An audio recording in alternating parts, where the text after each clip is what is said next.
बिना मेहनत के इस दुनिया में कुछ भी हासिल नहीं होता है। बिना मेहनत के इस दुनिया में कुछ भी हासिल नहीं होता है। मेरा अपना खुद का साया भी मुझे धूप में जाने के बाद मिला। सफलता एक दिन में नहीं मिलती है। सफलता एक दिन में नहीं मिलती है, लेकिन अगर ठान लो तो एक दिन ज़रूर मिलती है। हेलो एवरीवन, आप सभी का आपके अपने यूट्यूब चैनल पर हार्दिक अभिनंदन और स्वागत। आज के इस वीडियो सेशन में मैं इस बात पर डिस्कशन करने वाला हूं कि आपको किस विज्ञप्ति की तैयारी करनी चाहिए, या मैं इस बात पर फोकस करने वाला हूं कि आपको आने वाली विज्ञप्तियों में से किस विज्ञप्ति को केंद्र बिंदु मानकर उसकी तैयारी में जुट जाना चाहिए। तो विद्यार्थियों और अभ्यर्थियों में यह संशय है कि वो रीट की तैयारी करें, सेकंड ग्रेड की तैयारी करें या फर्स्ट ग्रेड की तैयारी करें। इस संशय को मिटाने के लिए, इस कन्फ्यूजन को दूर करने के लिए ही आज मैंने ये वीडियो बनाया है। तो आइए, इस वीडियो की शुरुआत में मैं आप लोगों से यही कहूँगा कि आप लोग जिस किसी भी भर्ती विज्ञप्ति की तैयारी करें, पूरी तन्मयता से उसमें लग जाएं और सफल होकर ही दम लें। कुछ बिंदु मैं आप लोगों के सामने पेश करने वाला हूं, जो कि इस बात का निर्णय कराने में आपकी मदद करेंगे कि आपको किस भर्ती विज्ञप्ति की तैयारी करनी चाहिए और उसकी तैयारी में जुट जाना चाहिए। तो सबसे पहला बिंदु मैं ये लेना चाहूँगा कि आप किसी भी विज्ञप्ति या भर्ती को इसलिए ना भरें कि उसमें पोस्ट की संख्या ज़्यादा है। पोस्ट की संख्या के आधार पर आप किसी भी विज्ञप्ति का चयन ना करें, क्योंकि सफल होना या नहीं होना वो आपकी तैयारी के ऊपर निर्भर करेगा, पोस्ट के ऊपर निर्भर नहीं करता है। चाहे किसी विज्ञप्ति में एक पोस्ट भी आई हो तो वो आपके लिए पर्याप्त है, क्योंकि हो सकता है कि उस एक पोस्ट पर आपका सिलेक्शन हो जाए। तो पोस्ट की संख्या के आधार पर या पोस्ट के नंबरों की कम या ज़्यादा संख्या के आधार पर आप उस भर्ती विज्ञप्ति का चयन नहीं करेंगे। दूसरा पॉइंट जो मैं यहाँ पे लेने वाला हूँ वो ये है कि आप भेड़ चाल में ना उलझें। भेड़ चाल से मेरा मतलब है कि मेरा दोस्त जो है वो रीट की तैयारी कर रहा है तो मैं भी रीट की तैयारी कर लूँ, या वो सेकंड ग्रेड की तैयारी कर रहा है तो मैं भी सेकंड ग्रेड की तैयारी कर लूँ, या वो फर्स्ट ग्रेड की कर रहा है तो मैं भी फर्स्ट ग्रेड की कर लूँ। तो इस भेड़ चाल में आप ना उलझें। बिल्कुल आप अपने स्तर को पहचानें, आप अपनी रुचि को पहचानें कि आपकी रुचि किस में है। उसी के आधार पर आप निर्णय लें कि आपको किस विज्ञप्ति को केंद्र बिंदु मानकर उसकी तैयारी करनी चाहिए।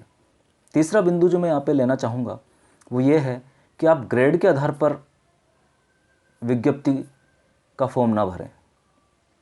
ऐसा ना सोचें कि मैं बेरोज़गार हूँ तो मैं सबसे पहले रीड कर लेता हूँ, थर्ड ग्रेड का फॉर्म भर लेता हूँ, उसके बाद मैं सेकंड ग्रेड या फर्स्ट ग्रेड की तैयारी कर लूँगा।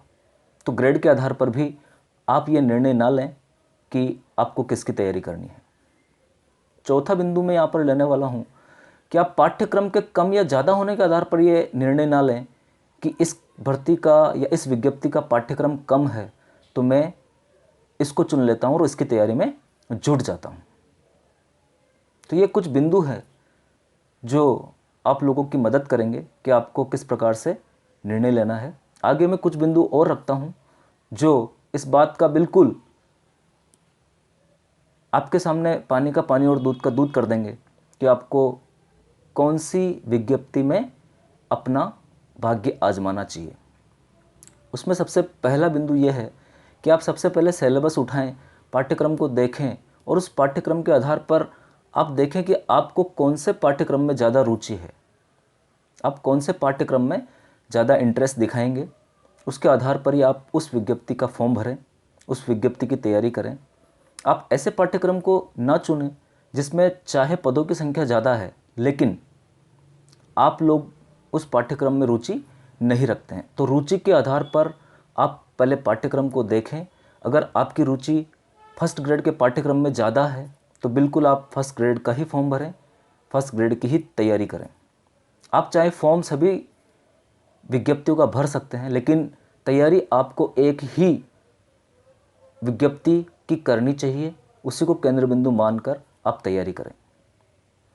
एक बात मैं यहाँ पर और कह देना चाहता हूँ कि जैसे जैसे ग्रेड नीचे जाती है वैसे वैसे प्रतिस्पर्धा भी बढ़ती जाती है। तो आप ऐसा ना सोचें कि रीट में 30,000 32,000 पद हैं तो मेरा सिलेक्शन इसमें आसानी से हो जाएगा, तो ऐसा नहीं है। बिल्कुल आप लोग अपनी रुचि के आधार पर ही इस चीज़ का निर्णय लें कि आपको किस भर्ती विज्ञप्ति की तैयारी करनी चाहिए। दूसरा पॉइंट ये है कि अगर आपने पहले भी किसी विज्ञप्ति में फॉर्म भरा था और आप कुछ ही नंबरों से रह गए हैं, तो आपको वापस उसी विज्ञप्ति में फॉर्म भरना चाहिए और अपनी तैयारी को नया अंजाम देना चाहिए। और जो जो गलतियाँ आपने पिछली बार की थी, उन गलतियों से सीख लेकर उन गलतियों को रिमूव करके आप लोगों को नवीन सिरे से तैयारी करनी चाहिए। और यकीन मानिए इस बार आपका सिलेक्शन बिल्कुल हो जाएगा। आगे के पॉइंट में मैं ये आपको बोलना चाहूँगा कि आप ये भी देखें कि जो पाठ्यक्रम है वो आपकी सामर्थ्य अनुसार या आपकी क्षमता के अनुसार है या नहीं है। ऐसा पाठ्यक्रम ना चुनें जो आपकी क्षमताओं से बाहर हो, आपके सामर्थ्य से बाहर हो और आप उसे कर ही नहीं पाएँ। तो ऐसे पाठ्यक्रम का चुनाव करें जो आपकी क्षमताओं के अंदर हो, आपकी शक्ति के अंदर, और आप आसानी से उसे अंजाम तक पहुंचा सकें। बिल्कुल। तो डियर विद्यार्थियों, डियर स्टूडेंट्स, आने वाले टाइम में काफ़ी भर्ती विज्ञप्तियाँ जारी होने वाली है और ऐसे मौके बार बार नहीं आते हैं।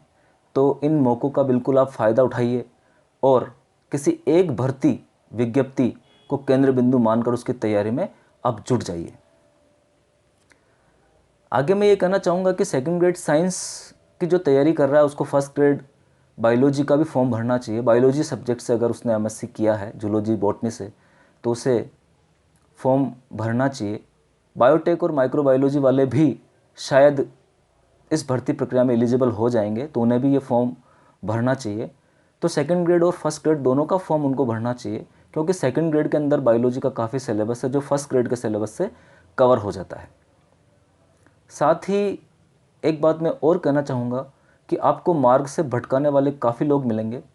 काफ़ी लोग आपको मार्ग से भटकाएंगे, लेकिन आप मार्ग से भटके ना और अपनी तैयारी में जुटे रहें और उस तैयारी को अंजाम तक बिल्कुल पहुँचाएँ। इस दौरान प्रत्यक्ष और परोक्ष रूप से मैं आप लोगों के साथ हूँ। अगर आप लोगों का कोई प्रश्न है तो आप कमेंट बॉक्स में लिख सकते हैं। उस प्रश्न का यथासंभव मैं बिल्कुल आंसर दूँगा।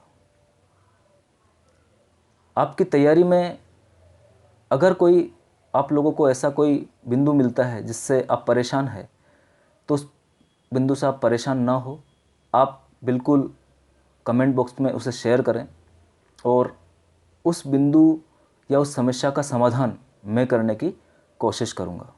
मैं हमेशा आप लोगों के साथ